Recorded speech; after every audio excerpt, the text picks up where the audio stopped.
So we're here and we're doing it. It's the TEMU challenge. The sun's shining, it's a beautiful day. It's not a beautiful day, it's a bit of a minging morning to be fair.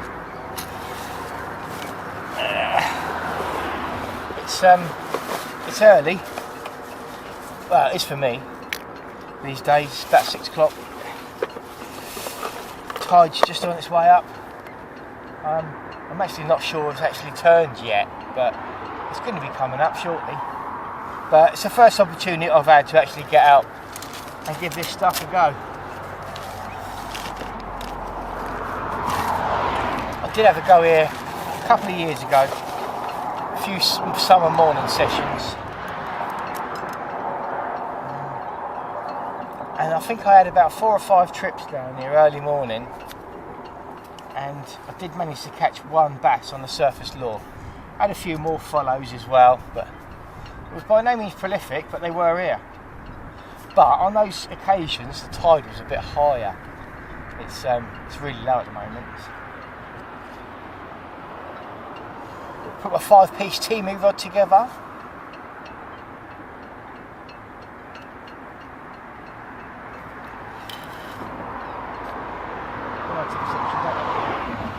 Right, we're good. And there we have it. Reels on there.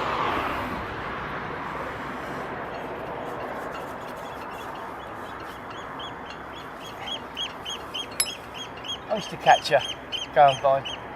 It's absolutely wonderful. Anyone that knows me, noisy I used to catch her. Somewhat in my eyes. I might have to put my sunglasses on. Are you ready for this? As promised. Oh yes. Yeah, anyone that knows me will know this is sort of my favourite place to be, down on the shore at low tide. Absolutely amazing down here. There was a pair of curlews I saw earlier when I got here. Took off. Loads of little sandpipers flitting around on the edge of the channel. And there you go, oyster catchers. There's a few boats out there, the sun's coming up. There's a few cars, it's a bit noisy from behind, but you kind of zone out from that after a little while. So I put that I think it's 22-pound braid. It's quite thin. Put that braid on there. If you remember, I bought that fluorocarbon as well, £10 fluorocarbon, 100 metres of that. So I've got a length of that on as well, just as like a shocker. I'm just going to try and tie this lure on now without sticking it all in my trousers. I've got a little quick release clip here, so if I want to change to the other lure I can. I've only got the two that I bought from TEMU. I went down and had a look at my lure gear last night just to get a couple of little quick release clips, and I did look at my other lures that I've got, my Fisher's lures and a few other nice lures that I've had success on in the past. And I thought about popping them in the bag, but that wouldn't be a TEMU challenge then, would it?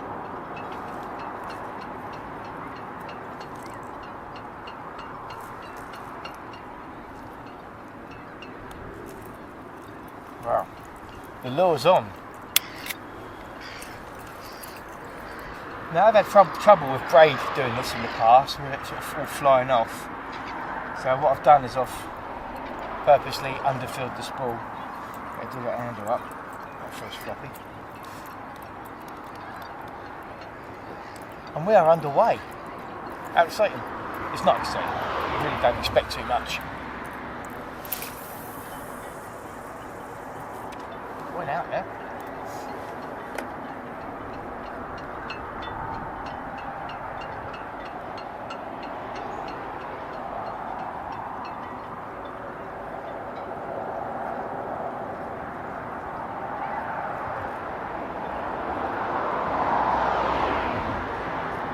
I think I just want the tide to be a bit higher. I think if I tried this again in another couple of days,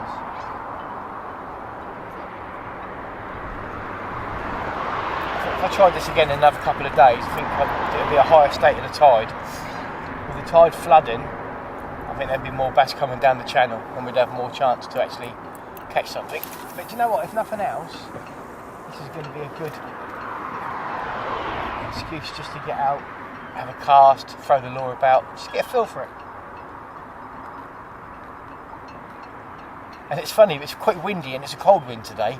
This wall that's behind me is sheltering me completely from the wind. I'm feeling not a breath down here. And with the sun shining through the clouds over there, rays of sunshine, and the wading birds, I'm quite happy. I'm in my element.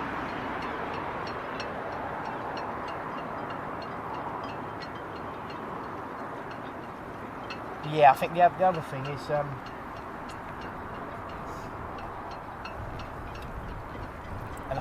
is last time when I was there and the tide was higher, I'm getting more of a cast across the surface and being able to work it. I'm a lot higher above the water,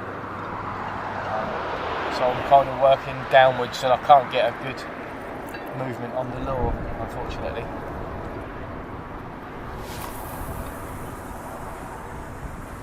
The reel's casting alright, the braid seems to be working, it's not fluffing up on me.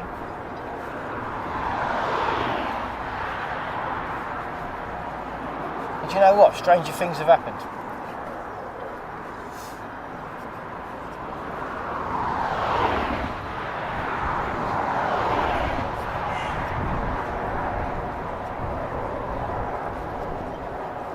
The kit works. And it's not unpleasant to use. It's not heavy. The reel's smooth. The rod's nice and light.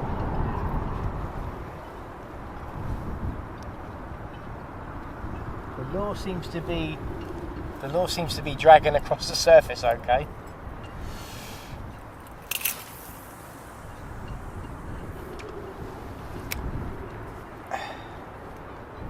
Can't fault it, just need to catch fish. The nice thing about doing this is knowing that you're going to get up early. Family's still sleeping, most people are still sleeping. This time on a Sunday morning anyway. You're going to get up, have a look at the shore, have a bit of a stroll, watch the sunrise, have a few casts, might catch a fish, might not catch a fish, and then get home in time for breakfast.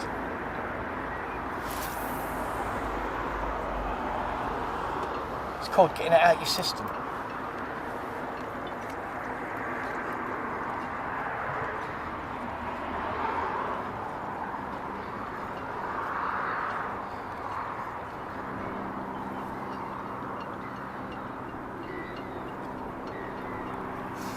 Well, I'm going to have another cast with this lure, and then I'm going to switch over to the other one.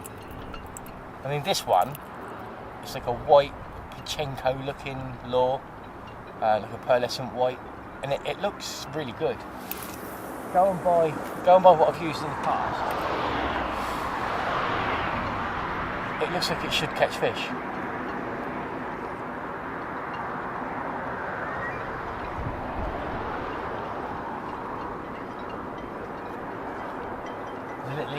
Pair of little egrets working over there, working the channel. It's just lovely down there this time of day, this time of the tide, this time of year. Just written a magazine feature just about this. About the first 3 or 4 years of my angling life. It was spent places like this. And do you know what? In those first 3 or 4 years, I caught very, very little. Very, very little. But I just wanted to be here, amongst these surroundings. It had me gripped, it had me hooked.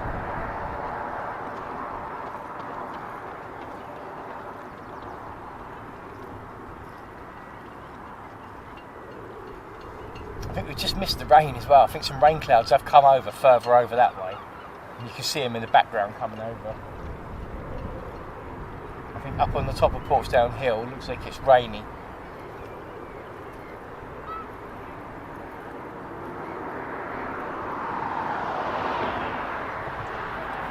Right, let's swap that lure over for the other one.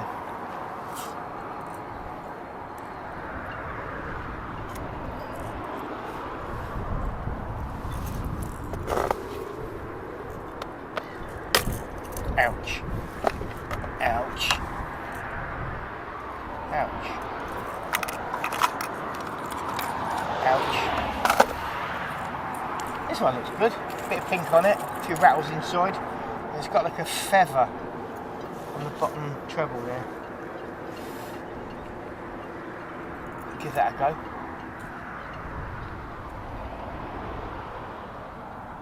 I don't think I'm going to buy any more lures for this TEMU challenge. I think I had a good look around on the site and I found these two, and I think these two have got a chance of working.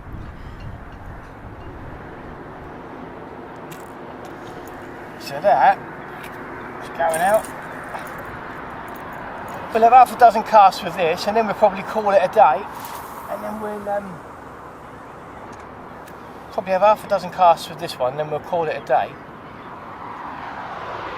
and we'll resume a couple of days time, I think. In a couple of days time, this tide's going to be another hour and a half higher. An hour and a half into the flood can make quite a difference because the fish are going to start moving then.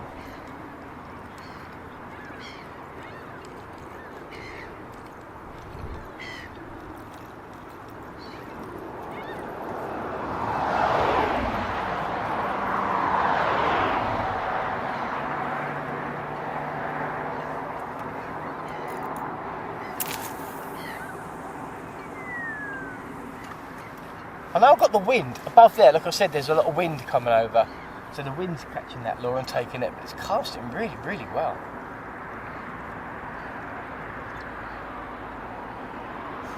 And I don't know if you can make it out, just on the far mud bank over there, there's a line of churned over mud, and if you look at it from the other side, it's a great big deep trench running through the middle of it. And I've got a feeling it looks like someone's been out there digging bait and dug a massive trench. I've never seen a trench that big before. It almost looks as if a dredger's gone through with like a JCB scoop and just scooped out a great big trench.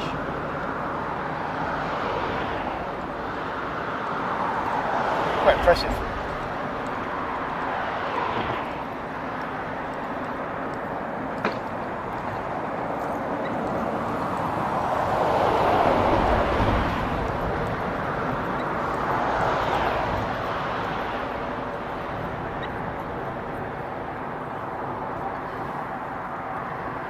So it's a heavier lure, this one, casts a bit better, and it stays on the surface a bit better. It doesn't jump up like the other one did. But the reason it's jumping up is because I've got a higher trajectory from the water's surface, and the rod is wanting to pull the lure upwards.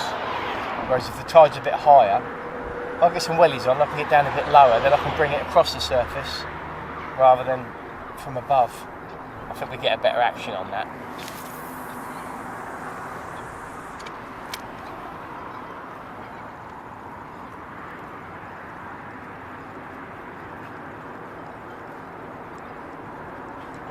This weather's definitely improving now.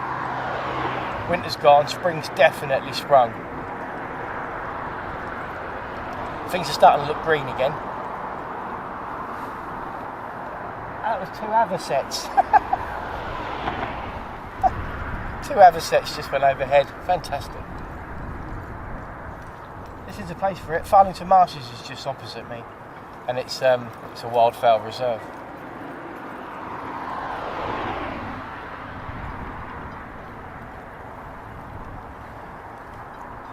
I'm getting excited about getting that little boat out as well. That little sib. I love the solitude of that little sib. I love the fact that I can launch that, I can go fishing wherever I want, chuck the anchor over, tie onto something, have a little fish, no one to bother me, and I can just do my thing.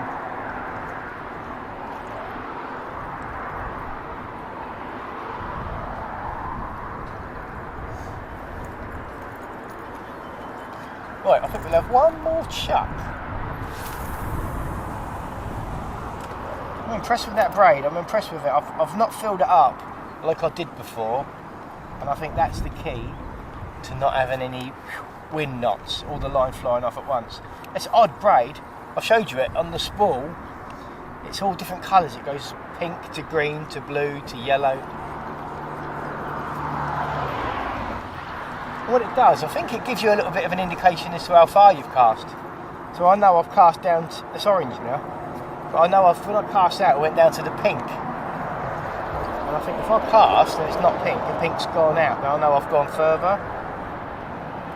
Maybe the blue's after the pink, and I've cast a little bit further. Or the yellow's before the pink, and I've cast a little bit closer. And if I keep an eye on that, and I'll get a tape, I might be able to work out where the strike zone is by what colour the braid is. I don't know, might just be talking rubbish, but sounds feasible to me, and I'm sticking with it, alright?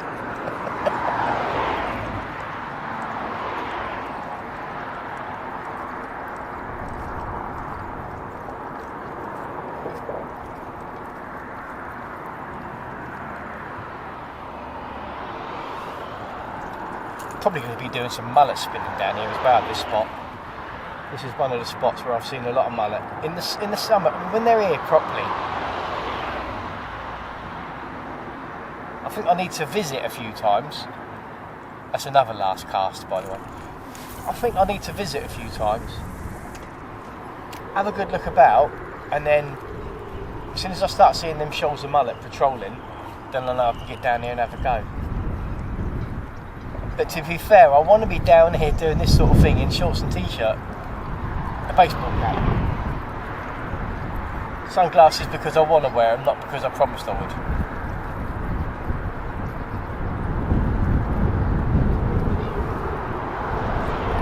And it might just be just a little bit too early for that at the moment. But there we go. That is about it for today. Chapter 1 ticked off.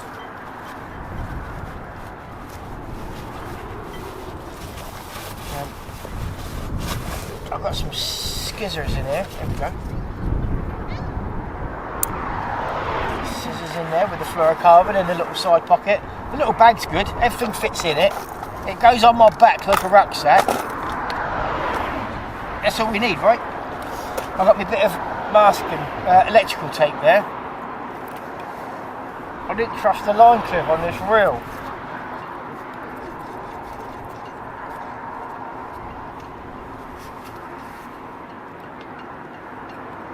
So I put a bit of electrical tape on it, just to stop the line from all flying off when it's in the bag.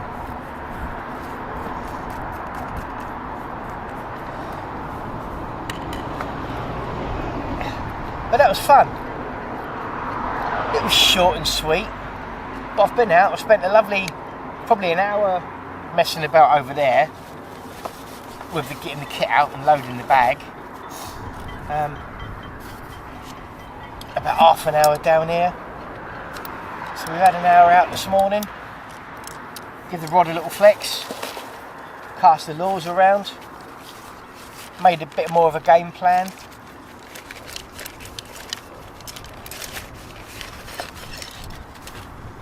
But that's spot on, that rod, honestly. It does what you want a rod to do. The reel's nice and smooth as well, I must say. I've got another two of them reels, not the same, but very similar. And I think I'm going to use this one for my lure fishing. And I'm probably going to use the other two for fishing off the sib. Because I've got a couple of 12 to 20 pound ugly sticks and a couple of 20 sloshes with 50 pound braid on for when I go out into the, out into the harbour. If I do manage to venture out into the Solent, if I'm following a couple of my friends out in their sibs, then I will have a go in the Solent. But when I'm on my own, I'm going to stick to the creeks like this. And that's when I'm going to be using lighter rods, a couple of fixed balls, and just fishing, just chuck some ragworm over the side and have a go. But that's it, I'm going to trudge back to the car now, get home, have some breakfast for the family, and hopefully I'll be back in a couple of days when the tide's a little bit higher. Hopefully conditions will be different, and we'll have another go and see if we can catch a bass on one of these surface lures.